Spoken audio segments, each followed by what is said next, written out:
Between 1968 and 1972, America launched 9 human missions to the moon, 6 of which successfully touched down, allowing 12 men to walk on the lunar surface.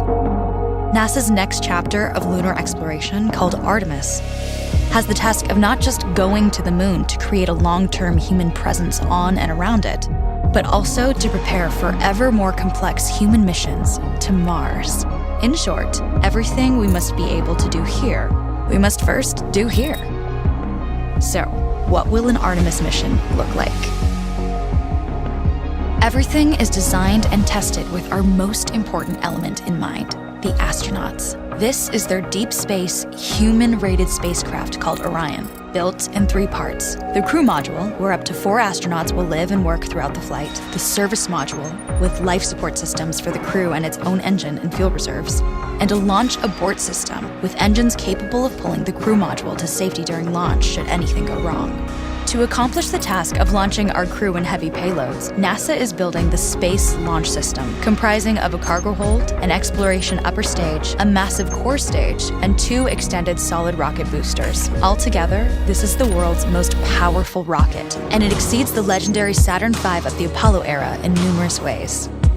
Sitting on the launch pad, the entire rocket, fully fueled, weighs just over 6 million pounds, 5.2 million of which is just the fuel. Once ignited, there is no stopping what comes next. All 4 RS-25 engines and the 2 solid rocket boosters come to life, thundering our crew upwards. 2 minutes after ignition, the solid rocket boosters are spent and released. 8 minutes after launch, the core stage is depleted and separated. The upper stage fires briefly, placing Orion into a parking orbit around the Earth. Here, the crew reconfigure the spacecraft and check systems to confirm everything is ready for deep space travel. With a go from mission control, the crew reignite the exploration upper stage engines to leave Earth entirely. The exact timing of this maneuver is critical to reach a speed that can escape Earth's gravitational pull, but also put Orion on a course that will intersect the moon days later. Once this burn is complete, the upper stage of the SLS is jettisoned and the crew aboard Orion coast for several days toward all that awaits them at the moon. Approaching the moon, we see the fundamental differences between Artemis and Apollo.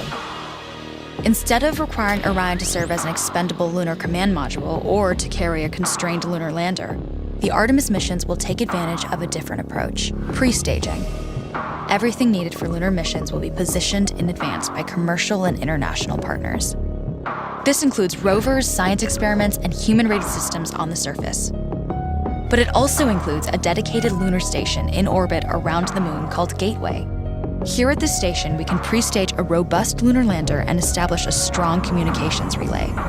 Designed with open standards, the Gateway can be expanded as new missions and partnerships develop, allowing multiple human missions on the moon at the same time and enabling ongoing science to be conducted even between human missions.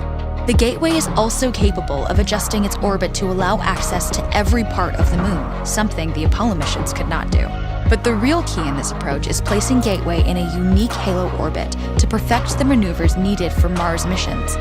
And with the growing list of commercial and international opportunities, Gateway is the ideal hub between Earth and all that lies beyond. Returning to our crew as they approach Gateway, the Orion must match the elliptical orbit of the station in order to successfully dock. Once on board, pre-selected crew members transfer to the lunar lander, while those assigned to Gateway remain on station. The lunar lander system itself is built for 3 unique steps: descending from the halo orbit of Gateway down to a low lunar orbit, descending from low lunar orbit to the surface, and once the lunar mission is complete, launching from the surface of the moon and ascending all the way back to the orbiting Gateway.